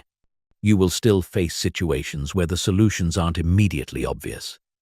The difference is that now you have a systematic approach for redirecting your thinking, a comprehensive toolkit for finding solutions, and the confidence that comes from understanding how solution finding actually works. The most successful people in any field share one characteristic. They understand that extraordinary results come from consistently applying simple principles over long periods of time. They don't succeed because they have access to secret information or special advantages. They succeed because they do what everyone else knows they should do, but most people don't actually do consistently. Solution-focused thinking is one of those simple principles that creates extraordinary results when applied consistently. Every day that you choose solutions over problems, every conversation where you redirect from analysis to action, every challenge where you ask, "How can I solve this?" instead of, "Why is this happening?" you're building a track record of results that compounds over time. The compound effect of solution-focused thinking is more powerful than most people realize. Each problem you solve makes you better at solving the next problem. Each solution you implement teaches you something that helps you find future solutions more quickly. Each challenge you overcome builds confidence that allows you to attempt more difficult challenges. Each success creates momentum that makes the next success more likely. Over time, this compound effect creates a massive advantage over people who remain trapped in problem-focused thinking. While they're spending their energy analyzing what's wrong, you're spending your energy implementing what works. While they're getting stuck in cycles of worry and analysis paralysis, you're moving forward with clear action and consistent progress. While they're becoming experts on their problems, you're becoming an expert on solutions. But the real transformation goes beyond just getting better results. When solution-focused thinking becomes your automatic response to challenges, it changes who you are at a fundamental level. You stop seeing yourself as someone who has problems and start seeing yourself as someone who finds solutions. You stop feeling like a victim of circumstances and start feeling like the architect of your outcomes. This identity shift affects every aspect of your life. In your career, you become known as the person who makes things happen, who can be counted on to find ways forward when others are stuck. In your relationships, you become someone who brings out the best in others, who helps people feel more capable and confident. In your personal development, you become someone who consistently grows and improves rather than staying stuck in the same patterns year after year. People will start coming to you for advice, guidance, and collaboration because they know you approach challenges differently. They know that when they work with you, problems become opportunities, obstacles become learning experiences, and setbacks become setup for comebacks. You become a magnet for other solution-focused people and opportunities that require solution-oriented thinking. The ripple effects extend far beyond your immediate circle. Every person you help develop solution-focused thinking becomes better at helping others do the same. Every organization you influence towards solution-focused culture becomes more innovative, resilient, and successful. Every challenge you help solve creates a model for how similar challenges can be addressed in the future. This is how individual transformation becomes societal transformation. By committing to solution-focused thinking in your own life, you're contributing to a fundamental shift in how humanity approaches its greatest challenges. Instead of being overwhelmed by problems, we become excited by possibilities. Instead of being limited by current constraints, we become motivated by future potential. The future belongs to people who can find solutions where others see only problems, who can create opportunities where others see only obstacles, who can maintain confidence and creativity when others are paralyzed by complexity and uncertainty. The future belongs to solution-focused thinkers, and now you're one of them. But your journey is just beginning. Solution-focused mastery isn't a destination you reach and then coast from. It's a way of living that requires continuous practice, refinement, and growth. Every day presents new opportunities to strengthen your solution-finding capabilities. Every challenge is a chance to test and improve your skills. Every interaction is an opportunity to model solution-focused thinking for others. The path forward is clear. Start immediately. Take the next challenge you're facing and apply the frameworks you've learned. Ask solution-focused questions. Generate multiple options. Implement the best solution systematically. Document what you learn. Share your insights with others. Build your reputation as someone who finds ways forward when others are stuck. Remember that every expert was once a beginner, every master was once a disaster, and every breakthrough started with someone who refused to accept that a problem was unsolvable. You now have everything you need to join the ranks of people who consistently create extraordinary results through solution-focused thinking. The only question that remains is this: will you commit to applying what you've learned? Or will you let this knowledge remain just another interesting idea you heard about once? The choice is yours. But understand that this choice will determine whether you spend the rest of your life as someone who has problems or someone who finds solutions. Your solution-focused future starts now. The next challenge you face is your first opportunity to demonstrate that you've truly transformed how you think about problems. The next conversation you have is your chance to model solution-focused communication. The next decision you make is your opportunity to choose progress over problems. Everything you want in life is waiting on the other side of challenges that need to be solved. Every goal you want to achieve requires overcoming obstacles that initially appear insurmountable. Every breakthrough you desire depends on your ability to find solutions that others haven't discovered yet. Now you have the tools, the understanding, and the confidence to find those solutions. The world needs more solution-focused thinkers. It needs more people who approach challenges with creativity instead of fear, with resourcefulness instead of helplessness, with confidence instead of despair. It needs people who can find ways forward when the path isn't obvious, who can create possibilities when options seem limited, who can maintain hope when others are giving up. You can be one of those people. In fact, after everything you've learned, you already are one of those people. The only question is whether you'll claim that identity and live up to your potential, or whether you'll allow old patterns to pull you back into problem-focused thinking. The choice is yours, but choose quickly, because while you're deciding, challenges are waiting to be solved, opportunities are waiting to be discovered, and a solution-focused future is waiting to be created. Your transformation is complete. Your journey is just beginning. Make it count.